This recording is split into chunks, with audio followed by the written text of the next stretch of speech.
어, 제가 이제 과학 강사가 된 지 이제 굉장히 오래됐어요. 생각보다. 겉으로 보이는 것도 굉장히 오래돼 보이는데, 실제로 굉장히 오래돼서, 제가 지금 가르쳤던 애들 중에 자녀도 출산한 애들도 있고, 잘 크고 있더라고요, 애들이. 시집장가 다 가서 잘 있는 친구들도 있긴 한데, 저는 솔직히 강사죠. 예, 학원 강사고 개인 사업도 하고 있고 뭐 학원업 원장으로도 있지만 학원 라인에 오래 있다 보니까 여기서 굴러먹던 짬밥이 있으니까 이것저것 판단할 수 있는 기준들이 생기고 여기 생태계가 어떤지 알고 있거든요. 대치 쪽에 아이들이 없어요 이제 많이. 그러다 보니까 점점 아래로 내려옵니다. 뭐 수지 지역까지 오셔가지고 이타 TV에 나오는 강사님도 수업을 하고 초등부, 막 중등부도 수업을 합니다. 그리고 뭐 과탐 과목 같은 경우도 원래는 고1이나 내신은 안 하셨는데 이제는 합니다. 이런 거를 하는 이유가 다 그렇죠. 경제적인 이유 때문에 그렇게 하시는 거니까 비난받을 이유는 없다고 봐요, 저는. 근데 원래는 이제 과탐 강사들이 그렇게 많지 않았거든요.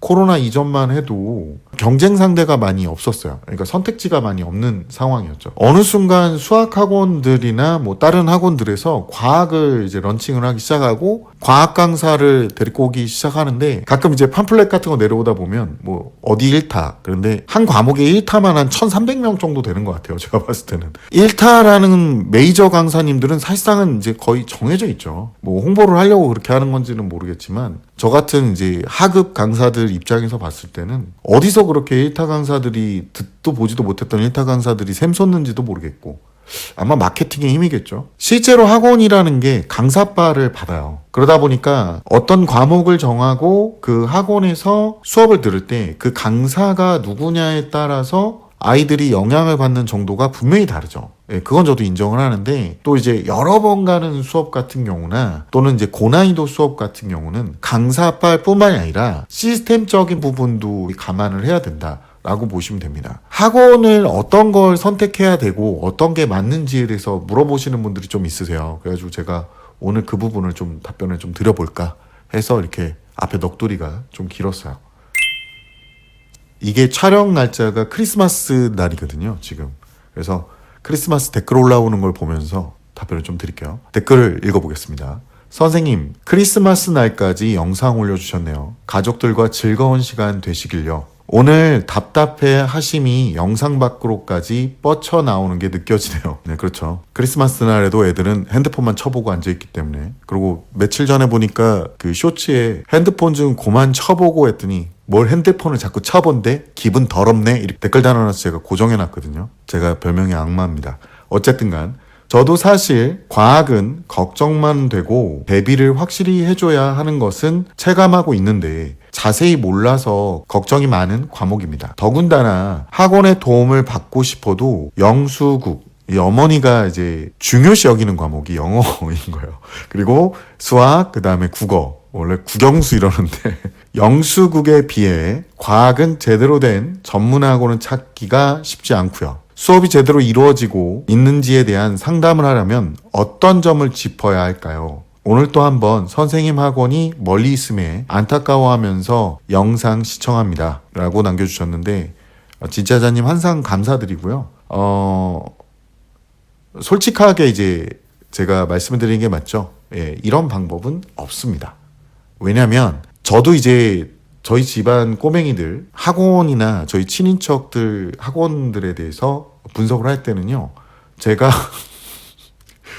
저희 이 지역에 학원에 직접 방문을 해서 설명을 조용히 입 다물고 듣습니다. 다 듣고 실현 가능한 건지 그리고 이 사람이 상담 실장인지 아니면 강사님이신지를 봐요. 그리고 제가 들어보고 최종적으로 가능한 부분하고 불가능한 부분을 다시 한번 저희 식구들, 그러니까 학부모가 되는 입장에 있는 식구들이겠죠. 제가 설명을 해줍니다. 이 부분은 이런 장점이 있고 이거는 현실적으로는 불가능할 건데 아마 이렇게 될 거야 라고 얘기를 해주거든요. 제가 뭔가를 알려줘도요. 학원이라는 게 시스템이 좀 크게는 정형화돼 있는데 세세하게는 사람이 하는 거다 보니까 강사에 의한 걸 좌지우지 받아요. 좀 더 쉽게 설명드리면 초등부 강사 같은 경우는 성실함으로 때울 수 있습니다. 그러니까 강사가 성실하고 아이들을 조금 잘 다루면 되는데 근데 지금 어머니가 걱정하시는 건 중학교 그리고 고등학교 올라가는 걸 얘기하잖아요. 중학교 과학 같은 경우는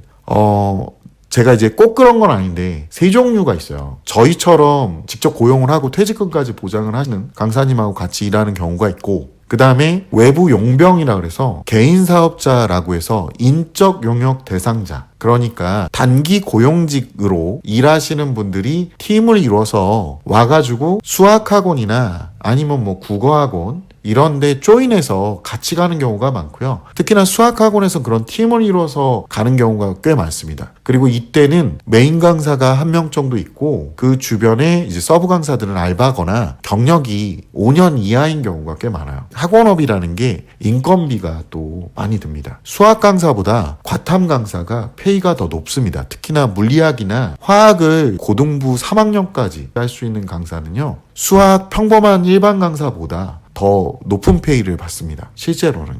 비싸요. 그래서 저도 지금 출혈이 많아요. 그러니까 제가 직접 강의하잖아요. 그렇게 돼 있는데 중등부는 애매모호하잖아요. 제가 말씀드렸다시피 매뉴얼이 있거든요. 그래서 한 달씩만 시험 대비 특강을 열고 선행으로 많이 때웁니다. 그래서 선행 자체는 테스트를 보긴 보는데 이제 테스트 문항을 낮은 수준으로 봐요. 이 테스트를 무한 반복하는 학원도 있고 테스트를 안 보는 학원도 있습니다. 자, 이제 현실적인 얘기를 좀 해볼게요. 테스트를 왜 안 보느냐? 저는 내신을 또박또박 해야 된다라고 항상 말씀드리잖아요. 그래서 주당 2시간은 꼬박꼬박 중등과학에 투자를 하셔야 된다. 그리고 반복적으로 하셔야 된다. 그게 통합과학 준비도 포함이 된다. 중학교 A 맞았다는 게 아니라 공부하는 방식을 바꾸라고 항상 말씀드리잖아요. 근데 고등학교 선행 같은 경우는 강사가 똑바로 가르쳐줘야 돼요. 강사가 똑바로 가르쳐주고 그리고 안정적으로 아이들의 심리를 끌고 나가야 돼요. 아이들은요, 열등감이라는 걸 느끼면 행동을 멈춥니다. 우월감이라는 걸 느끼면 행동 제어가 안 되고요. 그러다 보니까 아이들의 열등감을 자극하지 않게끔 테스트를 최소화하는 게 선행에선 관건인데, 그럼에도 불구하고 아이들한테 정확한 정보는 또 전달을 해야 되거든요. 그래서 저는 그 방법을 선택한 거예요.